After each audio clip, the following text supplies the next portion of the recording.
May bago na naman tayong bubuuhin na motor kaya pinuntahan ko na agad sa kanila. Matagal na daw tong na-stock at hindi nagagamit kaya babaguhin natin yung itsura. Kaya isinakay na agad namin sa sasakyan para masimulan na. So ayan mga tol, pupunta tayo ngayon ng Maynila dahil may kukunin tayo ng motor na bago nating i-rebuild dahil na-stock na lang daw sa kanila. Kaya ang gagawin natin ngayon, sasakay na tayo sa van para makuha na natin yung motor.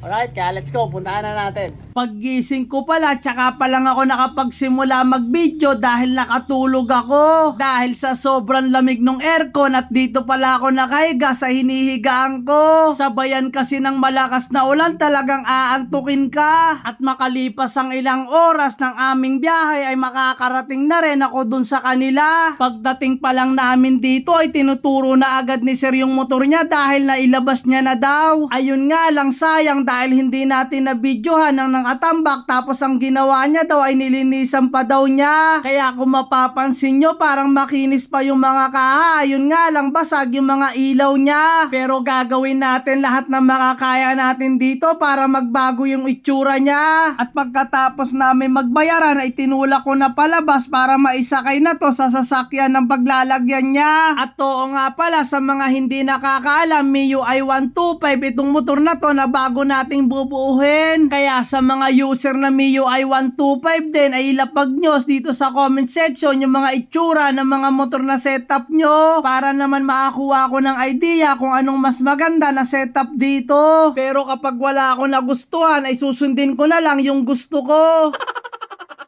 At nagpatuloy na ulit kami sa biyahe para masimulan na agad natin to. Ayun nga lang, may motor na kaya naghahanap na ulit ako ng pwesto ng matutulugan ko. Pero dahil may mga kaha dito sa isang upuan at may nakapwesto na rin sa isang harapan tsaka sa driver side, kaya no choice na, hindi na tayo makakahiga, upo na lang side by side. At sa wakas ay nauwi na natin to. Ayun nga lang, inabot tayo ng hapon kaya bukas na natin to sisimulan. Pero ipapasilip ko na sa inyo kung ano yung mga pyesa na ating papalitan. May mga kaha na basag-basag na pero lahat ng kaha niyan or plastic kaya ating papalitan. Parang yung kaibigan mo na plastic dapat mo nang palitan. At oo nga pala, kahapon ay kinuha na itong PCX na dadali na sa Misamis Oriental. Medyo malayo pero hindi ko akalain na aabot pala yung video natin sa Mindanao. Kaya kung naghahangad ka rin ng motor, meron pa akong ipaparapol na motor. At huwag kang mag-alala dahil makakasali ka dito na walang nilalabas na pera at may pag-asa ka pang manalo ng motor. Pagbuklat ko ng kaha ay may nakita na agad ako na pom na hindi ko alam kung para saan. Malabo naman na mabitbit yan ng daga dahil sobrang laki niyan. Pero dito talaga ako nagulat dahil naglabasan yung mga ipis dyan. So ayan mga tol, panibagong araw, panibagong vlog na naman. Kaya ngayong araw is babaklasin na natin itong nabili natin na bago nating bubuuhin na MIUI 125. Kung mapapansin nyo is talagang may mga basag na yung headlight, pati yung mga kaha is basag-basag na. Kaya ang gagawin natin, i-restore natin yan para maging pogi ulit. At papalitan natin kung ano yung mga dapat palitan. Alright? Kung mapapansin nyo ay buo pa talaga to. Ayun nga lang ay natambak kaya ibinenta na agad sa akin. Para daw bumalik sa dating itsura at gumanda naman sa inyong mga paningin. Sa ngayon pala ay pas muna tayo sa mga nasunog dahil malaki talaga yung magagastos. Halos pareho lang naman sa pag-build nito. Ayun nga lang ay hindi tayo matatagalan at hindi tayo mahihirapan at malalakihan ng gastos. Dahil ang papalitan lang naman natin dito ay yung mga kaha pati yung mga accessories niyan. Pero ipapakita ko pa rin sa inyo kung ano yung before and after niyan. So may nakita akong foam dito. Hindi ko alam kung para saan to. Ayan, nilagay dito sa harap eh. Ayan, kapal. Siguro para dito. Para hindi umuga. Or hindi nagbabibrate. Mukhang harap likod eh. Mamaya makikita natin yan pag binaklas na natin lahat. At dahil may nakita akong goma sa harap ay tinanggal ko na yung mga kaha para masilip natin kung para saan talaga siya. So kung mapapansin nyo, pati itong gauge nya is basag na. Pati yung ibang kaha basag na. Sabay binaklas natin. Ito. So kung mapapansin nyo is biyak na to. Ayan. Tapos itong harap, headlight basag na. Pati itong harap basag na rin. Tapos itong fender is basag na rin. Kaya marami tayong papalitan dito. Ayun yung sinasabi ko sa inyo na may foam sa loob. Kaya tatanggalin natin yan mamaya. Lahat ng kahas tatanggalin natin. Kung ano yung mga dapat tanggalin, tatanggalin natin. Alright? Kaya tinanggal ko na yung mga tornilyo ng isa-isa para matanggal na rin natin yung mga kaha niyan. Para malaman natin kung ano ba talaga yung mga dapat palitan. So, ito yung foam na nilagay nila para hindi siguro ma-vibrate. May mga ipis po. So, ayan. Ayan. Ito yung ipis po. Ayan. Na-stock na kasi daw talaga to. Kaya ayun. Medyo kinandaki pang tornilyo dito. Dami na stock na tornilyo dito. Siguro mga pinagbaklasan na shoot. Dito na stock. Ayan. So magagamit natin to. Tsaka ako naman binaklas itong engine cover para masilip naman natin kung anong problema sa makina nito. So pagdating naman dito sa makina is mukhang okay pa naman. Meron lang siyang pintura dito sa cover. Mukhang madali lang natin to malilinis at maaayos. Kaya kung mapapansin nyo may mga tagas na rin ang langis. Pero gagawin natin lahat ng makakaya natin para maging bago or maging new look ulit to. Alright? Kaya baklasin na natin lahat yan. At kung ano yung mga dapat palitan is papalitan natin. Alright. Gaya ng sabi ko ay binaklas ko na lahat ng mga kaha para makita natin sa loob kung ano yung mga problema. Kung meron bang duduktungan dahil baka may mga putol na yung wire niyan. At tinanggal ko na rin itong tangke para pag tinanggal natin yung shock niya na hindi tayo mahihirapan. At sa mga gusto palang magpalit ng shock sa likod eh kailangan nyo pa rin tanggalin yung tangke niyan. Pero pwede naman kahit dukot lang pero kung wala ka namang proper tools ay tanggalin mo na lang yan. Ito pala yung itsura dito sa ibabaw ng makina ay napuno na ng alikabok. Kaya binaklas ko na rin itong footboard para malaman natin kung kinakalawang na ba yung chassis nito. So ayan, binahayan na ng ipis. Tapos puro sapot na talagang tagal lang na-stock dahil makikita nyo puro alikabok na rin. Ayan yung ipis na mamasyal sa ilalim ng makina. Kaya binaklas ko na lahat ng dapat baklasin para matanggal na rin natin itong makina dito sa chassis niya. At eto pala muna yung tinanggal ko, yung side mirror tsaka yung panel gauge niya. Pati yung tapalodo sa likod, pati yung sa harap ay tinanggal ko na. At itong cable ng preno ay tinanggal ko na rin para mahugot na natin itong makina. At niluwagan ko na itong ehe niya, medyo nahirapan lang ako dahil sobrang tigas talaga. Kaya gumamit na ako ng tubo para mailabas ko na yung 100% ko na puwersa. Tsaka ako na pinukpok ng flat screw para lumabas na yung ehe nito. Mabuti na lang at hindi kinalawang dahil panigurado kung kinalawang to magpapawelding pa tayo. Kaya paghihiwalayin na natin yung makina at chassis nito. Ayun nga lang ay hindi ko akala ay may nakalimutan pala ako. Yung mga wiring pala dito sa ibabaw ay hindi ko nabaklas kaya sumabit lahat. Kaya pagkatapos ko matanggal lahat ng mga wiring ay pinaghiwalay ko na yung chassis tsaka yung makina. Sayang mga tola, nabaklas na natin itong makina dito sa chassis niya. Kaya malilinisan na natin itong makina at saka itong chassis. So itong chassis, tatanggalin natin kung ano yung mga dapat tanggalin. Tapos kung kailangan pinturahan, pipinturahan natin para bumalik yung dating alindog niya. Dahil pahirapan na matanggal yung mga tornilyo neto ay jajang shop na lang natin itong chassis niya. Pero syempre joke lang yon, lilinisan lang natin para gumanda na yung kanyang itsura. At pagkatapos kong linisan mukhang malaki yung pagbabago niya. So ayan mga tol, panibagong araw, panibagong vlog na naman. So kahapon is natanggal na natin itong makina dito sa chassis niya. Kaya ang gagawin natin ngayon is tatanggalin natin kung ano yung mga dapat tanggalin dito sa chassis para malinisan na natin at kung kailangan pa bang pinturahan. Kaya linisan na natin. Alright? Kaya ang una kong binaklas dyan itong throttle para matanggal na rin natin yung throttle cable niyan. At pagkatapos ay tinanggal ko na rin yung susian niyan. At sinunod ko na itong brake master para mapalitan na natin ng preno niyan dahil replacement lang naman yan. Medyo nanikit na rin yung preno kaya ang hirap itulak niyan. At itong ignition coil ng spark plug ay binaklas ko na rin. Sa pagbaklas pala niyan ay 2 tornilyo lang yung tatanggalin kaya kayang-kaya nyong gawin. So ayun, natanggal na natin itong harness. Kaya yung mga cable na lang ang dapat natin tanggalin para malinisan na natin itong mismong chassis niya.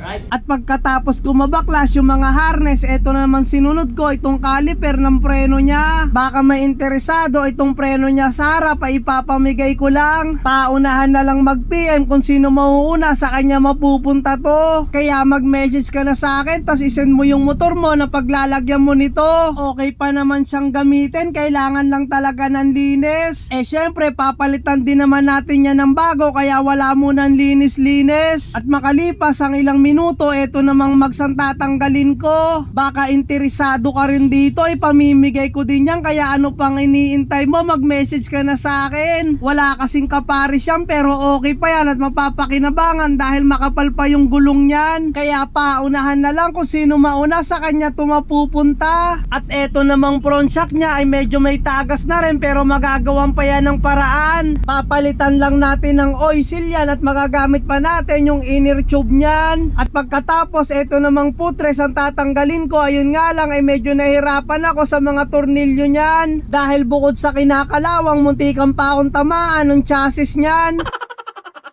At eto namang side stand ang tinanggal ko. Dito ako natuwa dahil mabilis ko lang siyang natanggal. Siguro dahil gamit na gamit to at lagi nagagalaw, kaya mabilis talagang matanggal. Kaya pagkabaklas ko ng mga dapat baklasin ay binuhat ko na para madala na sa junk shop to. Pero joke lang yon, lilinisan lang natin para makita na natin kung pipinturahan pa ba to. Kaya sinabunan ko na agad para matanggal na natin yung mga grasa nito. At matanggal na rin yung mga makakapal na alikabok dito. Sa nakikita ko habang nililinisan ko, mukhang okay pa naman yung pintura. Kaya ang kailangan natin gawin dito ay lilinisan na lang natin, hindi na natin kailangan magpintura. Pati ilalim nito ay wala namang kalawang, kaya okay na okay pa. At pagkatapos kong linisan, eto na yung naging itsura niya. May mga kalawang na konti pero all goods pa naman yung pintura. So yan mga tol, nalinisan na natin itong chassis niya. Kaya mukhang okay pa naman, kaya hindi na natin pipinturahan dahil makinis pa yung pintura niya at konti pa lang naman yung naging kalawang niya. Pero ang gagawin natin dyan is ikakabit na natin yung mga dapat ikabit dahil okay pa naman yung pintura. Alright? Ang una ko palang kinabit dito, itong bracket sa harap niya. At pagkatapos, ito namang harness ang kinabit ko dahil tapos ko na rin linisan yung harness niyan. At kinabit ko na rin itong switch sa side stand dahil kung wala to ay hindi aandar. At itong bracket na pinagkakabitan ng preno sa hulihan. Medyo baliktad nga ako ng pagkakabit kaya inulit ko ulit. So ayan mga tol, nalinisan na natin itong chassis niya, kaya naikabit na rin natin yung mismong harness. Tapos bukas, ito namang makina yung lilinisan natin para maisalpak na rin dito at maikabit na kung ano yung mga dapat ikabit. Yung ganitong itsura ng makina halatang napabayaan na at hindi na nalilinisan. Katulad niyang mga itim-itim na yan, gagawa natin ng paraan, lilinisan natin para gumanda na siyang tingnan. Kaya pagkatapos kong linisan, ganito na yung naging itsura niyan. Sayang, panibagong araw, panibagong vlog na naman. So medyo hindi maganda yung panahon dahil umuulan, pero gagawin pa rin natin kung ano yung mga dapat gawin dito. Bali, ang gagawin natin ngayong araw, lilinisan natin itong makina para mabilis na natin mabuo. Kapag nalinisan natin yan, wala namang problema, isikakabit na rin natin yan para maisalpak na dito sa chassis para mabilis na natin mabuo. Alright? Medyo malakas yung ulan pero kailangan natin kumilos para mabuo na natin itong motor na to. Kaya inusog ko na yung chassis at nilapit ko na dito yung makina para malinisan na to. Masyado na kasing madungis kaya halatang napabayaan na itong makina. Kaya binaklas ko na itong shock. Sa mga naghahangad pala dito ay kunin nyo na sa akin basta mag-PM na. At itong airbox ay tinanggal ko na. Bali may 3 tornilyo lang yan na kailangan mong tanggalin. Kaya sa mga gusto rin mag-DIY at maglinis para matanggal nyo tong airbox, kailangan nyo lang kumuha ng socket na number 10 at may tatanggalin lang kayo na isang tornilyo na allen wrench dyan sa throttle body nya. At pagkatapos nyo luwagan, matatanggal nyo na. At pagkatapos kung tanggalin, ito naman tatanggalin natin itong tambutso nya. Dito ako medyo nahirapan sa pagtanggal dito sa tornilyo dito sa makina dahil sobrang tigas at kinalawang na. Pero natanggal din naman natin agad dahil ginamitan ko ng malakas na puwersa. At dito namang wire dito sa starter ang tinanggal ko. Kailangan kasi natin tanggalin yan para hindi nakasagabal yung relay tsaka yung wire ng battery niyan. At eto namang throttle body ang tinanggal ko dahil baka malagyan pa yan ng dumi kapag akin ang nilinisan. At dito naman sa pinagtanggalan ko ng throttle body, lalagyan natin yan ng plastic para hindi pumasok yung dumi niyan. Dahil baka pasukan pa yan ng dumi, panigurado magbibiyak pa tayo ng head niyan. At eto na yung itsura ng makina pagtanggal natin ng mga dapat tanggalin. So yan mga tol, natanggal na natin yung airbox. Kaya kung mapapansin nyo pa lang dito is talagang puro alikabok na at natuyo yung langis dito sa ibabaw pati yung ilalim. Kaya gagawin natin dyan, tatanggalin natin tong plastic para malinisan natin yung loob para maging presentable bago natin ikabit dito sa chassis nya. Right? Kaya binaklas ko na yung mga plastic para malinisan na natin yung block tsaka yung head. Kaya tinanggal ko na yung plastic at oo nga pala kung mapapansin nyo may kulay dilaw dito sa cover ng head. Tatanggalin din natin yan, huwag kayong mag-alala para maging presentable na siyang tingnan. At tatanggalin na rin natin itong pan cover para malinisan na natin yung block sa gilid tsaka yung pan yan. Makikita mo yung itsura ng makina, talagang sobrang dumi at natuyo ng mga langis. Kaya tinanggal ko na rin itong engine support para malinisan na rin natin dahil may mga natuyo na rin na langis. Kaya binuhusan ko na ng tubig na may sabon para mabilis natin matanggal. At dahil hindi pa ako satisfied, kumuha na ako ng gasolina para mabuhusan at para mabilis natin matanggal. Kapag kasi okay yung makina at malinis naman tingnan, ito yung ginagamit ko talaga. At dahil lilinisan din natin dito sa likod ng makina, tatanggalin natin tong gulong. At ang problema ay sobrang tigas kaya ayaw matanggal ng gulong. Makalipas ang ilang minuto ng aking pagpupersa ay natanggal ko na rin yung gulong niyan. Masyado akong pinahirapan niyan kaya kung makikita nyo labas na yung dila ko dahil pagod na pagod talaga. At syempre hindi ko pa tinatanggal dahil nag-iisip pa ako at naghahanap ng pwedeng pagpatungan. Kaya makalipas ang ilang minuto nakahanap na ako kaya pwede na yan. Magaan lang naman yan kaya kayang-kaya lang, wag lang masyadong mabigatan. So kung mapapansin nyo dito is sobrang itim na dito sa singit. Ayan. Dahil hindi nga ito nalilinisan minsan kapag nag-car wash ka ng motor. Pero yan, makapal na yung pinaka langis na natuyo dito sa likod ng makina. Kaya lilinisan natin yan para luminis. Katulad ng ginawa natin dito. Yan, at least kahit pa paano, luminis na ng konti. Kaya lilinisan natin yan katulad ng ginawa natin doon. Alright? Kaya hindi na ako nagdalawang isip, natuwa ako dahil nalinis talaga at natanggal yung mga natuyo na langis. So kung mapapansin nyo kanina sobrang itim niya. Kahit pa paano is nagbago na yung kulay niya. Ayan, bumalik na yung dating kulay pero lilinisan pa natin yan na maigi. Tinanggal ko lang yung mga maiitim na natuyong langis. Alright? Kaya lilinisan pa natin yan ng maayos. Kaya nagpatuloy na ako sa paglinis para pag nilagay na natin to sa chassis ay okay na at goods na goods talaga. So ayan mga tol, so nalinis na natin itong makina. Ito na lang kulay dilaw ang tatanggalin natin para mas maganda at mas presentable tingnan kaysa dito sa kulay dilaw na to na pininturahan nila itong head cover. Pero tatanggalin natin yan para bumagay dito sa makina. Dahil medyo okay na yung makina niya at malinis na tingnan. Naikabit na natin yung shock tsaka yung makina kaya kahit papaano ay nagkaroon na siya ng itsura. Kung dati ay sobrang dungis ng itsura, ngayon ay napalitan na natin ng bagong mga pyesa. Kaya binakbak ko na yung pintura dito sa makina para maisalpak na. So ayan mga tol, panibagong araw, panibagong vlog na naman. Kaya ay kakabit na natin itong makina dito sa chassis dahil maikakabit na natin yung mga dapat ikabit dito sa makina. Kaya may sasalpak na natin yan. Kaya ipapakita ko na rin kung ano yung mga pyesa na ikakabit natin na brand new dito sa mismong motor na to. Alright, kaya ikabit na natin. Pero syempre bago natin isalpak yan, ibakbakin na muna natin yung pintura dito sa head cover para maisalpak na natin yung mga engine cover niyan. Natanggal na natin yung pintura dito sa head kaya medyo okay na siyang tingnan. Kaya ikakabit na natin to. ilagay lang natin yung mga cover para maisalpak na natin sa chassis. Alright? Kaya isinalpak ko na itong engine cover para matakpan na yung block niyan at maayos na natin at maisalpak na sa chassis. At isasalpak na rin natin itong engine support. Hindi ko alam kung tama ako sa sinabi ko, basta yan yung nagkokonekta sa chassis. So ayan mga tola, ito pala ilalagay natin para dito sa minubuo natin na MIUI 125. Ito yung front shock ng TRC. So buksan natin para makita nyo yung itsura kung gaano ba kaganda at kung gaano kaangas to. Alright? So ito yung ikakabit natin. Ganito rin yung kinabit ko sa pino ko. Ayan. So ayan yung itsura niya. So gold na yung pinaka inner tube niya. So syempre pares yan. Ayan. Medyo mahirap tanggalin. Ayan. So ganito yung itsura niya. So ito yung ikakabit natin dito sa binubuo natin na MIUI 125. Right, so kabit na natin. Sa pagsalpak neto ay nilagyan ko muna ng flat screw yung pagitan dito sa tipos na pinagsasalpakan ng shock para mabilis natin mapasok. Dahil kung hindi mo yan pabubukahin, baka maunahan ka ba at iba pa ang makapasok.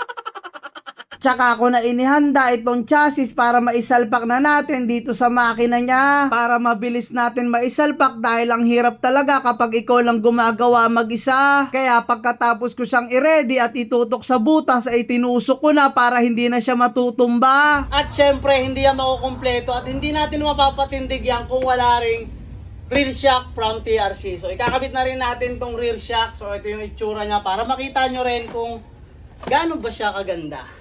Alright? So, ito yung nakuha natin from TRC na shock. So, dahil kulay dilaw yung kahan nito, is kulay dilaw din yung nakuha natin na rear shock. So, yan.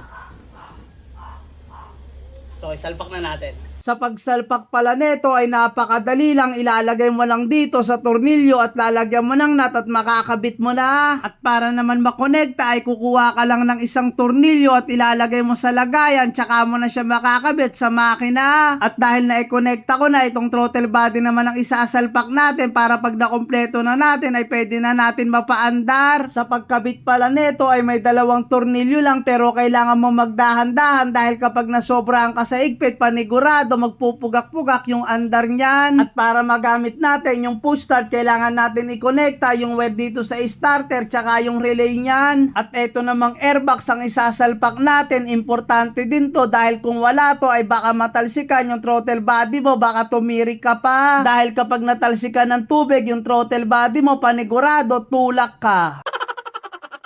So ayan mga tol, naikabit na natin yung dalawang shock tsaka yung makina dito sa chassis niya. Kaya ang kulang na lang yan is kaha tsaka yung mags at gulong. At matatapos na rin natin yan kapag naikabit na natin lahat yon. Alright? Kung dati ganito yung itsura nitong motor, ngayon ay napalitan na natin ng bago kaya napatindig na natin ng maayos. Ito yung mga kinabit natin, TRC na shock tsaka TRC na mags. Madami pa tayong ikakabit yan kaya hindi pa tayo dito natatapos. At dumating na rin yung mga kaha na ikakabit natin para sa motor na to.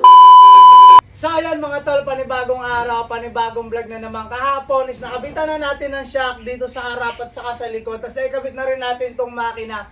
Kaya ngayon naman, kakabitan natin ng bagong mags ng TRC na 17. Tsaka meron na rin tayong gulong na ikakabit. Kaya kakabitan na natin to para mapatindig na natin itong binubuo natin na MIUI 125 para sa inyo. Alright?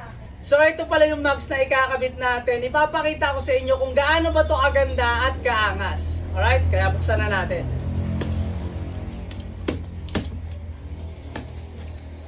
Silyado pa. Open. You know? So ito yung itsura na ikakabit natin na TRC na mags. Tapos ito. Ito yung panlikuran. So, binilan ko na rin yan ng gulong na brand new. Ito yung ikakabit natin na gulong para poging-pogi na.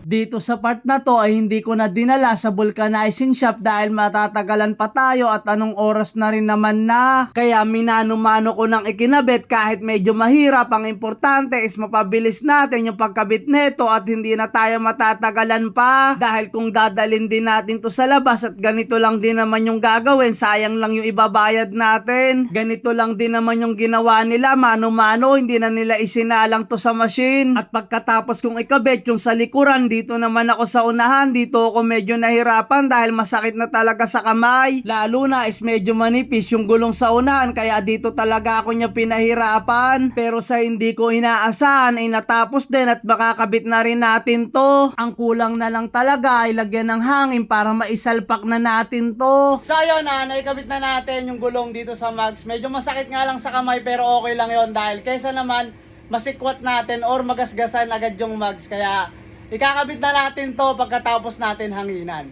Right? Kaya hinanginan ko na, buti na lang ay meron tayong sariling kompresor at hindi na tayo lalabas pa. At oo nga pala, sa paghangin pala nito ay tansya-tansya lang dahil sakto lang ang kailangan natin ilagay na hangin, baka masobra na panigurado sasabog yung interior niya. Kaya sakto lang yun nilagay kong hangin dahil imbis na makatipid tayo is lalong mapagastos pa. At pagkatapos kong hanginan ay isinalpa ko na itong mags para dire-diretso na at makita na natin yung tindig niya. Sa pagkabit pala nito ay kailangan mong samahan ng pasyensya dahil kailangan mong gumamit ng persa dahil kung hindi ka magaling mag-shoot panigurado ay maiinis ka.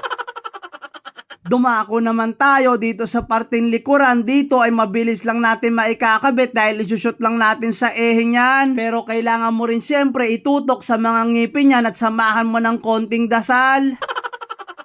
At oo nga pala, para sa mga nagtatanong kung anong size ng gulong na kinabit ko, ito yung nakakabit dito, 60-80 para sa likuran at 50-100 para dito naman sa unahan. At may magtatanong din kung bakit hindi ko chinubles, ito yung dahilan talaga niyan. Dahil kung may interior at medyo sumasabit sa fender ay pwede natin bawasan yung hangin para hindi na sumabit. So yun mga tola, yun lang muna yung mga maikakabit natin sa ngayon dahil wala pa talaga yung mga kaha. Pero once na dumating na, isikakabit na rin natin dito.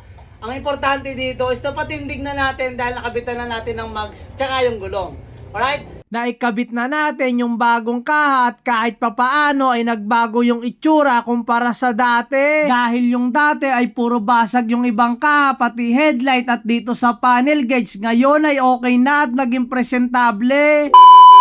So yun mga tol, panibagong araw, panibagong vlog na naman. Kahapon is nakabit na natin yung mags tsaka yung gulong, kaya napatindig na natin siya. Ngayon naman, is ikakabit na natin itong mga kaha dahil dumating na kahapon.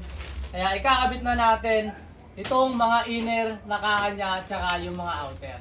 Alright? Ang una ko palang nilagay dito itong fender sa likod dahil hindi pwede itong mahuli. Dahil kailangan pa natin tanggalin ulit yung shock para maisuot lang natin itong fender sa huli. Para maipix natin itong fender sa likod, kailangan natin kumuha ng 2 tornilyo. Yan lang yung kailangan natin ilagay at kung hindi naman pantay, dyan mo lang i-adjust sa 2 tornilyo. At dahil naikpitan na natin at pantay na, ilalagay na natin itong taillight niya sa likod. Importante din tong ilaw na to dahil kung wala kang ganito, panigurado mababangga ka sa sumusunod sa'yo sa likod. At eto namang gas tank ang ilalagay ko para mapaandar na natin kapag nakumpleto na. Yan din yung dating nakakabit dito, nilinisan ko lang dahil okay pa naman siya. At kinabit ko na rin itong throttle cable dahil mahihirapan tayo kapag nakakabit na yung kaha tsaka natin ikakabit yan. Kaya mas importanteng mauna yung mga cable na yan bago yung kaha niyan. At dito sa parte na to, ilalagay na natin itong cable dito sa throttle body niyan. 2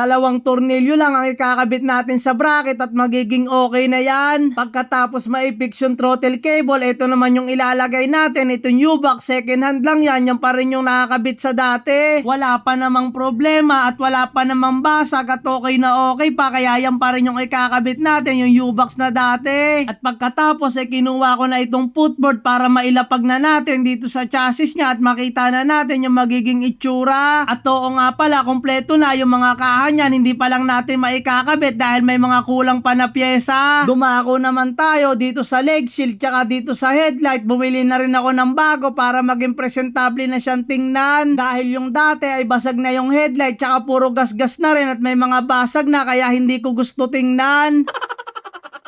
Kaya nilagyan ko na ng mga tornilyo para maisalpak na natin at makita nyo yung itsura niyan. Pero bago ang lahat, isasalpak muna natin itong fender sa harap para makita nyo kung ano bang magiging itsura. Kung babagay ba itong kulay dito sa motor na to or hindi, kayo nang bahalang humusga. At para maisalpak na natin itong cover sa harap tsaka headlight, lalagay na natin itong kulay dilaw na cover niya. Syempre, sabik na rin ako matapos to at gusto ko na rin makita yung magiging itsura niya. At kahit hindi pa natin na ikakabit yung dibdib, ilalagay na natin itong headlight para makita nyo kung ano bang magiging transformation niya. At kahit wala pang panel gauge, ay ilalagay natin itong cover para mailagay din natin yung kapares na kulay dilaw niyan sa itaas. Hindi ko alam kung anong eksaktong tawag dyan, batok ata, basta hindi ko alam, basta nandyan sa taas.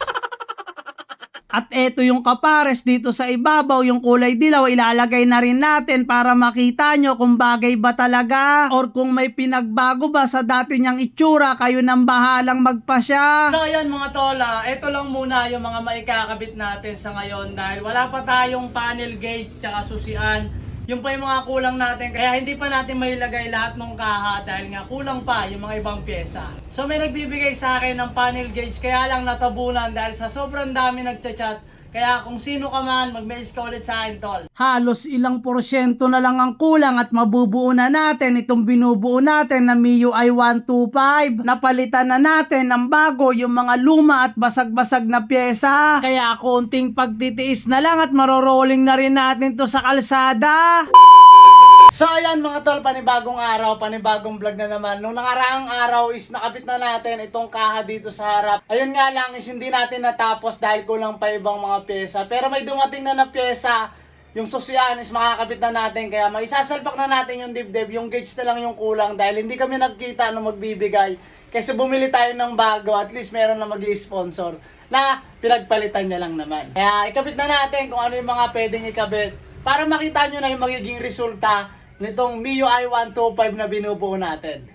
Right. At dumating na pala itong parcel na ikakabit natin na susian para dito sa MIUI 125 na binubuo natin. Medyo natagalan nga lang ang pagdating kaya hindi natin agad na ikabit yung dibdib nito. Pero dahil andito na, ikakabit na natin to at ikakabit na rin natin yung dibdib nito. At oo nga pala, anti-tape na yung binili ko para safe na yung motor. Dahil sa panahon ngayon talaga ay nagkakawalaan na ng mga motor. Hindi naman kasi katulad to ng jowa mo na kapag iniwan ka ay babalik din agad. Ito yung tipong na kapag nawala sa'yo ay ikaw mismo ang maghahagilap.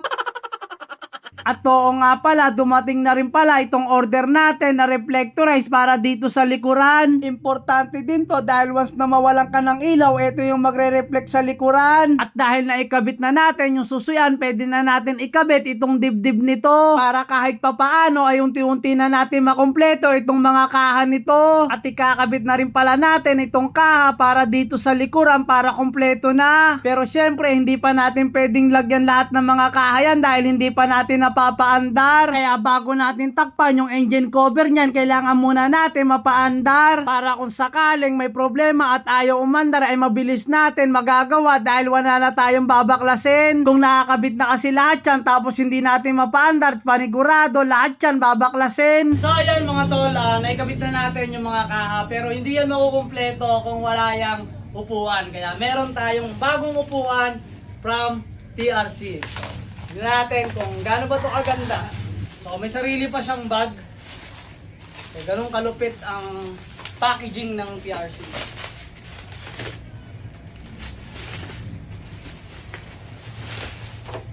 Yan. So meron pa siyang sariling bag. Ayan o, pinaka-eco bag niya. Yan, buksan natin kung ano bang itsura ng TRC na flat seat. Yan. So ito yung itsura niya. Upuan from TRC. Yan, flat seat. Kaya ilalagay natin dito sa M3. Right? Kaya isinalpa ko na itong bagong flat seat ng TRC Racing na upuan. Ang kagandahan sa kanya, hindi ka nipisan. Then once na kapag bumiyahe ka at umupo ka, hindi masakit kahit bumiyahe ka ng malayuan. So ayan mga tol, naikabit na natin yung upuan. Tsaka yung ibang kaha dito sa likod. Tsaka yun nandito sa dibdib. Ayan, naikabit na natin. Ang kulang na lang natin dyan is yung araro dahil hindi pa natin malalagay. Dahil nga, wala pang busina. Tapos pagdating naman dito sa engine cover, hindi ko pa nakakabit. Pero ikakabit din natin yan. Kailangan kasi muna natin mapaandar to. Hindi pa dumadating yung ikakabit natin na baterya. Tsaka yung panel. Tsaka yung preno na ito. Yun na lang yung mga kulang. Kaya mabubuo na natin to. Nasa 90% na ang mga nalalagay ko dito sa binubuo natin na MIUI 125. 10% na lang ang kulang at mabubuo na rin natin itong MIUI 125. Kaya ipapakita ko na sa inyo na umaandar na to ngayon.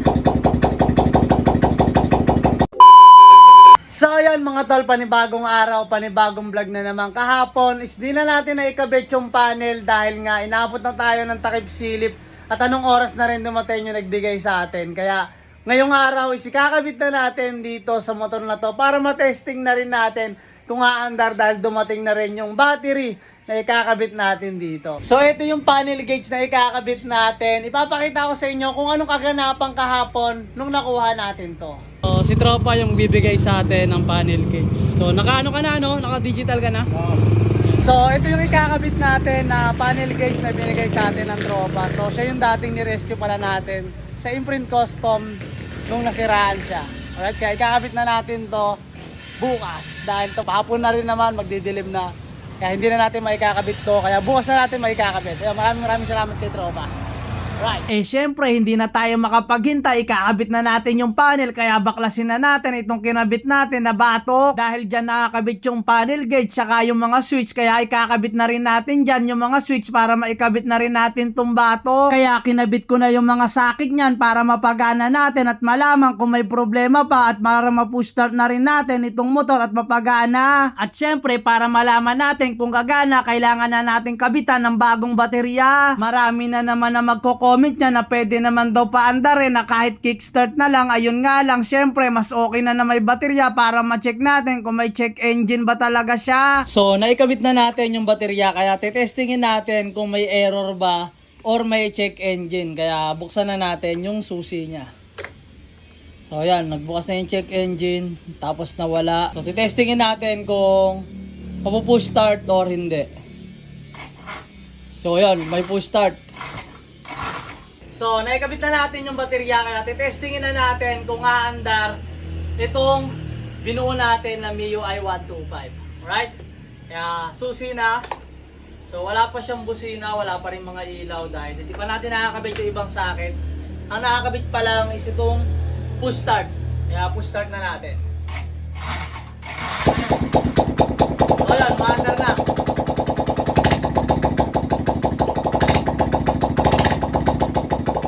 At dahil umaandar na, ikakabit na natin yung busina at saka yung mga kaha dahil okay na siya at hindi na natin kailangan baklasin. Dahil gaya ng sinabi ko, kung bubuuhin natin to lahat tapos hindi pa umaandar at nagkaroon ng problema, kailangan na natin yung kaha ay baklasin. Di doble trabaho na naman, kaya mas maganda paandarin muna bago ilagay yung mga kaha. At dahil naisalpak na natin yung busina, ikakabit na rin natin itong araro niya. Pero sa part na to, nagkamali ako. Dapat pala hindi ko na muna sinalpak to, pero nandyan na yan. Mamaya ako na lang sasabihin sa inyo na kailangan ko pa rin palang baklasin yan at i-assemble na rin pala natin itong engine cover para maisalpak na natin dito at hindi na makita yung maduming makina. Baka kasi mamaya may makapuna na naman, matatawa ka na lang talaga. At pagkatapos ay isasalpak na rin pala natin itong side stand para dire-diretso na at malagay na rin natin yung bangka niyan. Kaya kinuha ko na yung bagong bangka niyan para maisalpak na natin at makumpleto yung mga kaha niyan. At ito pala yung sinasabi ko sa inyo na kailangan ko munang baklasin yung araro para maisalpak natin itong bangka. Dahil nandyan yung dalawang tornilyo sa harapan para mapakapit natin itong bangka. At pagkatapos ko maikabit ay inassemble ko na itong side cover pati yung dito sa harapan niya. Para maisalpak na natin at makita nyo na yung magiging itsura. Kaya pagkatapos ko ma-assemble, isasalpak na natin dito sa harapan. Kaya ipapakita ko na sa inyo, ito yung final look nyan. So yun mga tol, naisalpak na natin lahat ng mga kaha. Ang kulang na lang talaga nito is yung preno sa harap tsaka yung lever dito sa likod para ma-road test na natin. Yun na lang talaga yung inaantay natin, tsaka yung tambutso kasi medyo maingay. Pero at least umaandar na yung makina netong binuo natin na MIUI 125. Ilalabas na natin to para masubukan kung okay na bang magamit sa labas. Dahil na kompleto na natin yung mga kulang, kaya eto na yung huling palabas. So ayan mga tol, panibagong araw, panibagong vlog na naman. Kahapon is napaandar na natin at naikabit na natin lahat ng mga kaha. Kaya ngayong araw is bubuuin na natin siya at ilalagay na natin kung ano yung mga dapat ilagay para matesting na natin to sa labas. Kaya ikabit na natin kung ano yung mga dapat ikabit. Siyempre, ang una nating ikakabit dito itong kulang na preno. Dahil hindi natin pwedeng subukan to sa labas kung wala siyang preno. Importante kasi yon at iniingatan din natin yung sarili natin kaya ayaw natin maaksidente. Kaya kung mapapansin nyo, sa dami kong binuo ng motor, bihira akong niride sa Marilake. Dahil kahit anong ingat mo doon, kung may kamote, talagang maaaksidente ka talaga. Pero hindi ko nilalahat dahil mas marami pa rin talaga yung nagre-relax lang talaga. At oo nga pala, babaklasin ulit natin itong nilagay natin na batok dahil dumating na yung ikakabit natin na preno or brake master tsaka caliper para dito sa binubuo natin na MIUI 125. Alright? Kaya binaklas ko na yung mga tornilyo dito sa batok para maikabit na natin yung bagong brake master. So yun, nabaklas na natin yung dito sa harap tsaka itong batok, baklas na to. Kaya ikakabit na natin itong bagong deliver na brake master. So, papakita ko sa inyo kung anong itsura nito. So one set to na nabili lang natin. Kasama na yung brake master tsaka yung caliper tsaka yung pinaka-hose niya. So ito yung itsura niya. So ito yung brake master tapos ito yung caliper. Saktong-sakto to para sa MIUI 125. Ito yung pinaka-caliper niya, tapos ito yung pinaka-brake master. At dahil natanggal na natin sa plastic, pwede na natin ikabit to. Sa pagkabit nito ay napakadali lang, dalawa lang naman kasi yung tornilyo. At oo nga pala, dahil hindi pa dumadating yung disc na order natin, ito muna yung gagamitin natin. Medyo kinakalawang lang yan, pero kailangan lang natin linisan at matatanggal na din yung mga kalawang yan. Kaya ito na yung naging resulta pagtanggal ko ng mga kalawang yan. At pagkatapos kong linisan, ikakabit na natin yan, kaya kailangan natin tanggalin itong magsaharapan para maisalpak na natin yung 4 na tornilyo at maisalpak na ulit natin itong mags ng mabilisan. At pagkatapos ko maikabit yun, sinalpak ko na ulit dito sa shock niya para mapatindig na natin ulit. At pagkatapos kong maikabit yung mags, isasalpak na natin itong caliper niya. Syempre para matesting na natin sa labas dahil may preno na. At oo nga pala, akala natin ay meron ng preno to kapag isinalpak natin, yung pala wala pa palang brake fluid, kaya kailangan pa natin maglagay. At pagkalagay natin, kailangan natin i-bleed para magkapreno dahil may hangin yan sa loob. Medyo mahirap nga lang mag-bleed dahil nakakangalay. At makalipas ang ilang minuto ng ating pagbibleed, natapos na rin natin, kaya isasalpak na natin yung mga kaha para masubukan na natin to sa labas. Kaya pagkatapos natin maikabit lahat ng kaha, eto na, testingin na natin to sa labas.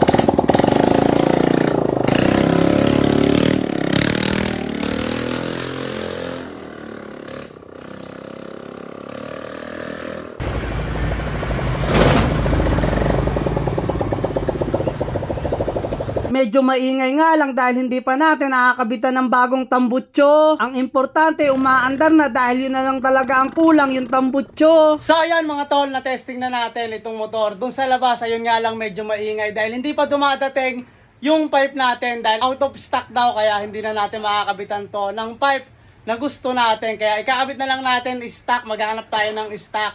Tapos ayun, all goods na at nagagamit na natin. So paano? Kita-kits na lang ulit sa susunod na video. Kaya salamat sa panonood. Ingat! Shish!